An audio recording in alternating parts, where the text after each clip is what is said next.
সাম্প্ৰতিক সময়ত ৰাস মহোৎসৱৰ প্ৰাসংগিকতা। বাৰিষাৰ কদৰ্যতাৰ পিছত শৰতৰ সুন্দৰ পৰিৱেশত ৰাস মহোৎসৱ উদযাপন কৰা হয়।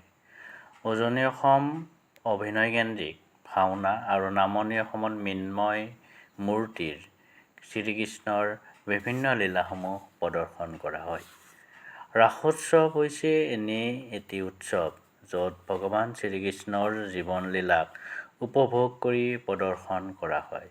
ই মূল এটি ধৰ্মীয় উৎসৱ। ৰাস হৈছে ভগৱান শ্ৰীকৃষ্ণৰ অনেক প্ৰকাৰৰ লীলাৰ ভিতৰত এক লীলা। এই লীলা মূলতঃ প্ৰেমমূলক। কৃষ্ণৰ প্ৰেমত পাগল হৈ থকা কামৰ মত্ত ৰাধা সহিতে অন্যান্য গোপীসকলৰ লগত প্ৰভু কৃষ্ণৰ লীলা।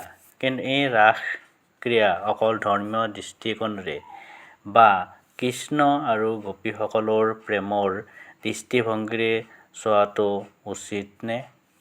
ইয়াত অন্তৰ্নিহিত হৈ থকা দাৰ্শনিক তত্ত্ব আৰু বৈজ্ঞানিক দৃষ্টিভংগীৰ বিশ্লেষণ হোৱাটো উচিত। ৰাসলীলাৰ অপৰভাগত প্ৰকৃত শৃংগাৰ ৰসৰ ঢাকনি আছে, কিন্তু অশ্লীলতা নাই। সকলো কামনা বাসনা ত্যাগ কৰি অকপট প্ৰেমিক হ'ব লাগিব। প্ৰেমৰ ঘাই লক্ষণ উৎকণ্ঠা কেনে সেইটো ব্যভিচাৰিণী বিৰহিণী কামিনীৰ দৃষ্টান্তৰ পৰাহে বুজিব পাৰি। পৰপুৰুষত সৰ্বতোভাৱে অনুৰক্ত তিৰোতাৰ দৰে যেতিয়া ঈশ্বৰক একান্ত অনুৰক্ত ভক্তই সকলো কামনা পৰিত্যাগ কৰি হা কৃষ্ণ বুলি কান্দিব, যেতিয়া ভক্তবৎসল ভগৱন্তই নিজৰ সেই ভক্তক নিজৰ আনন্দময় কোলাত তুলি লৈ আলিঙ্গন কৰিব, এয়াই ৰাসলীলাৰ প্ৰকৃত মৰ্ম।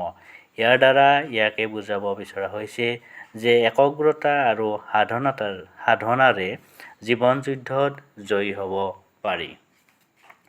ৰাসলীলাৰ পৰম গুহ্য তত্ত্ব যে নিহিত আছে তাত সন্দেহ কৰিবৰ কাৰণ নাই। ধানৰ বাকলিৰ ভিতৰতহে চাউল আৰু সিহে আচল বস্তু। শৃংগাৰৰ কথা পৰম তত্ত্ব ৰাসলীলাৰ ওপৰত বাকলিয়ে যি স্থিৰ আৰু শ্ৰদ্ধাৱান সিহে ধৈৰ্য ধৰি পৰম নিগৃহীত অন্তৰ্নিহিত তত্ত্বনিধি লাভ কৰিব পাৰিব, চঞ্চল অধীৰ ওপৰচুকা অশ্ৰদ্ধাৱানে নোৱাৰে। পাৰ্থিৱ সকলো প্ৰকাৰৰ আনন্দতকৈ স্ত্ৰী-পুৰুষৰ ৰমানন্দই প্ৰধান। সেইবাবে জীৱাত্মাৰ পৰমাত্মাৰ সৈতে আলিঙ্গন বা ৰমণত যি আনন্দ হয় তাৰ যথাসম্ভৱ সূক্ষ্মভাৱে আভাস দিবলৈ মহামুনিয়ে ৰাসলীলাৰ বৰ্ণনাত পাৰ্থিৱ শৃংগাৰৰ ৰসৰ আনন্দৰ উদাহৰণৰ আশ্ৰয় ল'বলগীয়াত পৰিছে। ৰাসলীলাত শৃংগাৰ কথা ছল-মাথন, বাস্তৱিকতে ই নৃপৃতিপৰ মুক্তিৰ দ্বাৰা স্বৰূপ। গোপীসকলৰ লগত লীলা কৰা মানে এইটো দেখুৱাবলৈহে যে সৰ্বত্যাগ নকৰিলে কৃষ্ণক পোৱা নাযায়। গোপীসকলে সৰ্বত্যাগ কৰিছিল বাবেহে ভগৱন্তক পাইছিল। অৰ্থাৎ সুখী হ'বলৈ মানুহে ত্যাগ কৰিব লাগিব, মোহ এৰিব লাগিব। ভগৱানে প্ৰকৃত মনুষ্যৰূপ ধাৰণ কৰি লীলা কৰি মানৱ সমাজখন কেনেকৈ চিৰশান্তি আৰু আনন্দময় কৰিব পাৰি তাৰে আভাস দিছিল। মানুহে বিভিন্ন ৰসৰ মাধ্যমেৰে নিজৰ জীৱনটো আনন্দময় কৰিব পাৰে। উদ্ধৱ বিদুৰে দাস্য ৰসৰ, অৰ্জুনে সখিত্ব ৰসৰ, কংসই ৰৌদ্ৰ আৰু ভয়ানক ৰস, যশানন্দই বাৎসল্য ৰসৰ আৰু গোপীসকলে শৃংগাৰ ৰসৰ মাজেৰে মুক্তি লাভ কৰিছিল।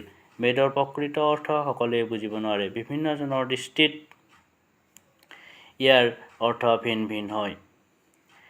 শেষত ৰাস মহোৎসৱ উদযাপন সমিতিসমূহে তেওঁলোকৰ ৰাসস্থলীৰ মঞ্চখন এনেকুৱা ধৰণৰ ধৰ্মীয় আলোচনাচক্ৰ আৰু ধৰ্ম-বিজ্ঞানৰ সমন্বয় সৃষ্টিত আগভাগ ল'ব বুলি আশা কৰিলোঁ। এয়াই হ'ব ৰাস উৎসৱৰ উদযাপনৰ সাৰ্থকতা।